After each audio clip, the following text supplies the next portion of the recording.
लोग देखकर हैरान होते हैं कि गौरी की आंखों की रोशनी अब वापस आ गई थी। गौरी, तुम्हारी आँखों की रोशनी वापस आ गई? हाँ दीदी, मैं अब सब कुछ देख सकती हूँ। मेरी आँखों की रोशनी वापस आ गई है। मेरी आँखों को यकीन नहीं होता कि तुम देख पा रहे हो। चलो अच्छा हुआ, हम सब खुश हैं ये सब देखकर। कंग्रेचुलेशंस गौरी। उसके बाद पूजा में आकाश और गौरी एक साथ बैठते हैं। पूजा खत्म होने के बाद अचानक से गौरी सबको कहती है, मैं आप लोगों को कुछ कहना चाहती हूँ। मुझे सब कुछ पता चल गया है। अब आप लोगों को कुछ छुपाने की जरूरत नहीं है। क्या बताना चाहती हो तुम सबको गौरी बहू? क्या पता चल गया है तुम्हें? सब लोग बहुत डर जाते हैं क्योंकि उनको लग रहा था कि गौरी को उनके बारे में सब पता चल गया है। यही कि आप लोगों ने मेरे लिए एक सरप्राइज प्लान किया है। मेरी आँखों की रोशनी लौट आई है, इसी खुशी में, है ना मम्मी जी? हाँ गौरी बहू, हमने ही ये सरप्राइज प्लान की है ताकि तुम्हें अच्छा लगे। गौरी बहू, तुम्हें जल्दी से अपनी काम खत्म करके शाम को पार्टी में भी आना है। जी पापा जी। कुछ समय के बाद आकाश चारू और रीना के पास आता है। मोम चारू, ये पार्टी आप लोगों ने क्यों रखी है? वो भी उस लड़की के लिए। आकाश, दुनिया की नजर में गौरी तुम्हारी पत्नी और मित्तल परिवार की बहू है, इसीलिए ये पार्टी रखना बहुत जरूरी है। हाँ बेटा, चारू सही बोल रही है। ठीक है मोम, जैसा आप ठीक समझे। चारू बेटा, किसी को ये पता चलना नहीं चाहिए कि हमने ये पार्टी क्यों रखी है। हाँ पापा, आज पार्टी में कुछ ऐसा होगा जो किसी ने भी सोचा नहीं होगा। आज गौरी को मरना ही होगा।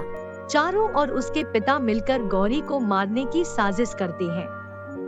शाम को पार्टी में चारू की एक आदमी आता है और वो छुपकर गौरी के ऊपर बंदूक से शूट करता है, लेकिन गोली सीधा जाकर आकाश को लगता है क्योंकि वो अचानक से आ जाता है। आकाश जी, उठिए, उठिए आकाश जी। वो नो, गोली गौरी को लगनी चाहिए थी, ना कि आकाश को। अब क्या होगा? आकाश को तुरंत हॉस्पिटल लिया जाता है और गोली उसकी कमर में लगी हुई होते हैं, जिसके कारण डॉक्टर उसको 3 महीने की बेड रेस्ट करने के लिए बोलते हैं। चारू, अब तुम्हें ही मेरे साथ यहाँ पर रहना होगा और मेरी देखभाल करना होगा। मैं अब कुछ नहीं जानता। हाँ चारू बेटा, आकाश को अब तुम्हारी मेंटल सपोर्ट की बहुत जरूरत है। तुम अब यहाँ पर रहकर उसका ख्याल रखना। नो रीना आंटी, इतने बुरे दिन भी नहीं आए हैं मेरे की। मैं प्यार की चक्कर में किसी की सुसु पोटी साफ करूं। मैं जा रही हूँ। चारू बेटा, सुनो तो। चारू, रुक जाओ तो बेटा। गौरी ये सब देख रही थी। चारू की जाने की बाद गौरी ही आकाश की ख्याल रखती है। दिन रात उसके पास बैठी रहती है। उसका सब कुछ गौरी करती है। अब आकाश धीरे धीरे ठीक होने लगता है, जिसके कारण धीरे धीरे आकाश गौरी को प्यार करने लगता है।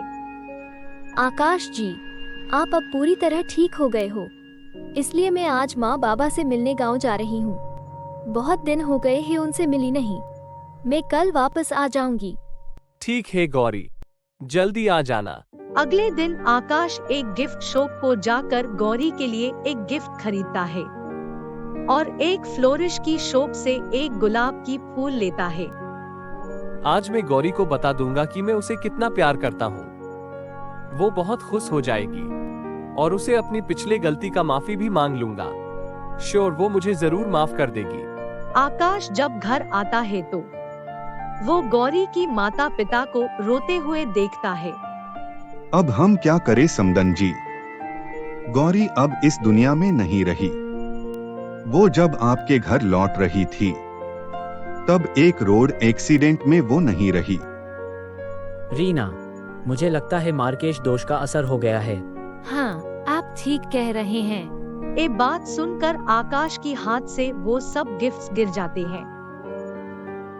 नहीं, गौरी मुझे छोड़कर नहीं जा सकती।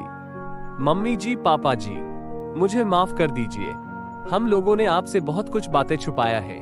उसके बाद आकाश उसकी और गौरी की शादी का सच गौरी की माता पिता के आगे कहता है। पर अब मैं गौरी से बहुत प्यार करता हूँ।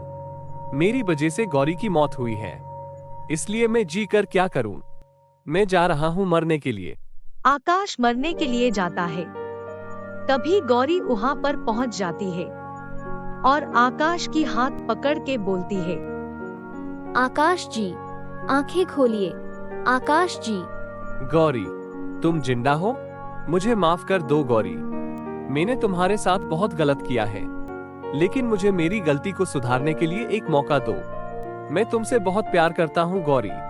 उठिए, मैंने आपको माफ कर दिया आकाश जी। रीना और गौतम ने भी गौरी से माफी मांगे। गौरी और उसकी माता पिता इस सब नाटक केवल मार्केश दोष को झूठा साबित करने के लिए किए थे। दरअसल वो आकाश की माता पिता को ये साबित करना चाहते थे कि मार्केश दोष कुछ नहीं होता, वो सिर्फ एक अंधश्रद्धा होता है।